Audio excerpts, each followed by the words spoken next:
Have you ever felt your phone vibrate in your pocket, pulled it out, and found absolutely nothing? No message, no call, no notification. And sometimes you already know the phone couldn't have vibrated, but you checked anyway, maybe while walking, at your desk, or late at night. Here's the strange part. The phone wasn't wrong.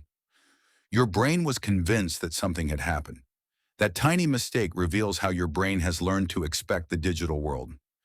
This is called phantom vibration, and it isn't really about your phone. It's about expectation. Once you understand why this happens, you may notice something stranger. The same mechanism can make you check your phone dozens of times a day, even when nothing has happened. Phantom vibration syndrome is the experience of feeling your phone vibrate when it actually hasn't. It's surprisingly common. In a 2010 study led by Michael Rothberg and colleagues, 68% of medical staff who answered the question reported experiencing phantom vibrations, and 13% of those who experienced them reported them daily. So this isn't you being unable to control yourself. Your brain may be doing something sophisticated. It predicts. Your brain doesn't simply wait for reality and then record it.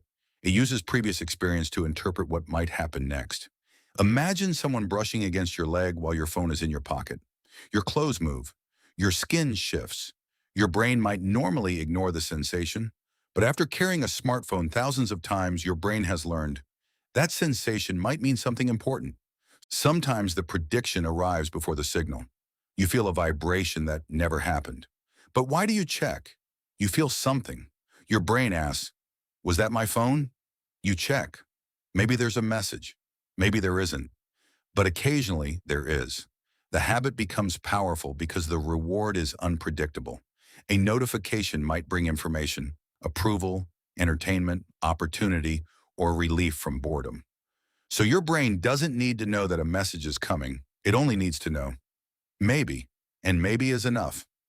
In a 2015 study of 408 U.S. respondents, Martin Tanis, Camille Bukaboom, Thilo Hartmann, and Ivar Vermeulen found that 63% experienced some form of phantom phone signal at least monthly. More intensive phone use was associated with more frequent experiences. The more important the phone becomes, the more alert your mind may become to its signals. But here's where it gets deeper. What if you're not really checking your phone? What if you're checking whether something is happening, whether someone remembered you, whether someone needs you, whether you missed something, whether you're still connected?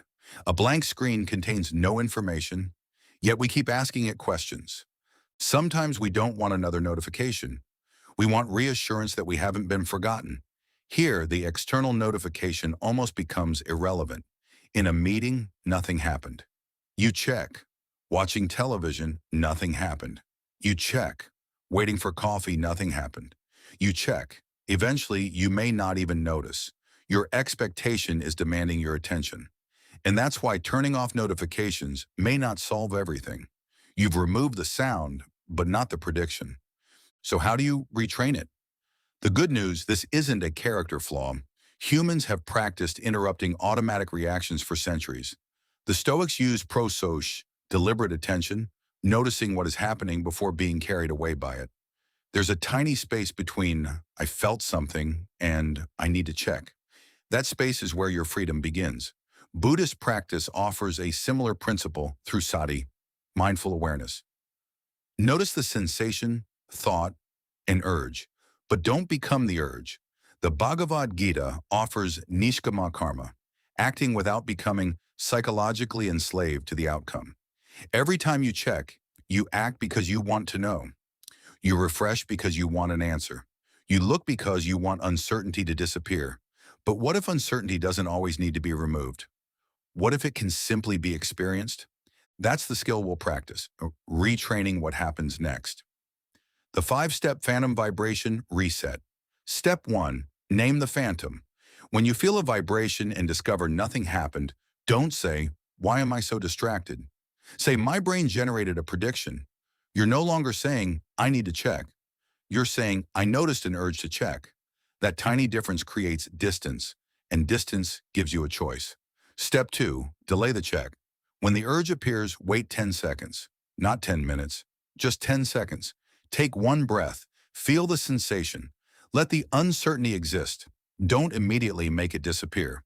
You're teaching your brain. An urge can exist without becoming an action. Each pause weakens the connection between sensation and response. Step 3. Create checking windows. Instead of allowing your phone to interrupt your attention continuously, decide when you will check. Maybe every 30 minutes or once an hour. The number isn't the point. The principle matters. You decide when information enters your mind, not the device, not the notification, not the impulse. Step 4. Remove false cues. Turn off unnecessary vibrations. Remove non-essential notifications. When you don't need your phone, keep it outside your immediate reach. You're not trying to become stronger through willpower. You're changing the environment that keeps rehearsing the habit. Every unnecessary cue is another repetition. Step 5. Practice being unreachable. Spend 10 minutes every day with your phone somewhere you cannot immediately reach it. Walk, drink coffee, sit outside, look through a window. Do absolutely nothing. At first, your brain may feel uncomfortable. Don't immediately fix it. Observe it, because this is the deeper practice. You're teaching your brain nothing is happening. No one is demanding anything. No notification is arriving. And I am still safe. You're teaching your nervous system that silence doesn't require escape. The real problem isn't the phone. The phantom vibration isn't about a vibration. It's about expectation. Your brain has become accustomed to receiving signals, so silence can begin to feel like a signal. But here's the important distinction. You don't have to eliminate the impulse. You have to change what happens after it. You will still feel the urge to check. That's normal. Freedom doesn't mean never having the impulse. Freedom means the impulse no longer gets to decide what you do. So the next time your phone vibrates and the screen is completely blank, pause. Notice the sensation. Notice the thought. Notice the urge. And remember, the message didn't arrive. The prediction did. And you don't have to complete every prediction your brain makes, because sometimes the most important notification is the one you learn not to chase. If this video made you see an ordinary digital habit differently, that's what Digital Mind Mentor is here to do. To uncover the psychology behind behaviors you thought were simply you. If you want to understand your mind in the digital age, subscribe to Digital Mind Mentor. Understanding your mind is the first step toward getting it back. The digital world will keep getting louder, but your inner world doesn't have to.